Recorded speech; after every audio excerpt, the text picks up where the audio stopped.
The European Commission has vowed to step up its work with Morocco to fight people smugglers following the death of 23 people at the Morocco-Spanish border 2 weeks ago.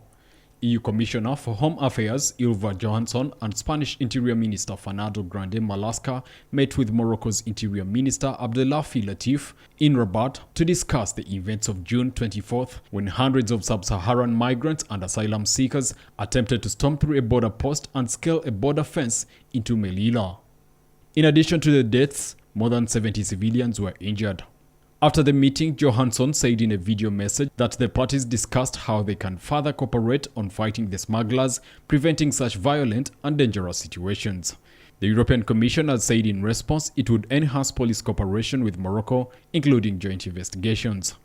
Videos showing black men lying on the ground that day, some motionless and bleeding as Moroccan officers stood over them, sparked public outrage and condemnation from a United Nations chief official.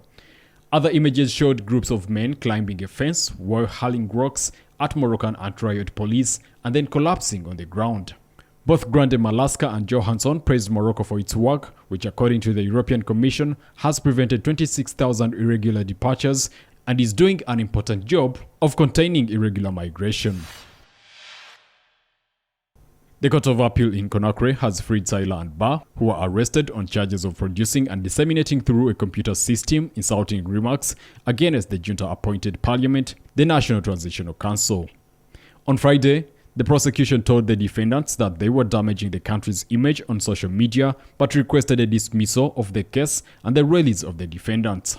There has been widespread political condemnation of their heavy-handed arrests, which sparked protests in Conakry from Tuesday to Thursday, in which 17 police officers were injured, according to the police.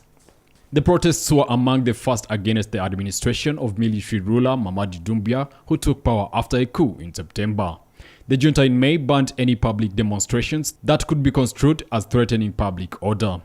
The FNDC had initially called protests for June 23rd, but indicated they were prepared to give the transitional government a chance to set a proposed dialogue in motion.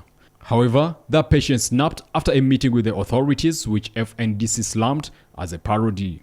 Doumbia has pledged to hand over power to elected civilians within 3 years.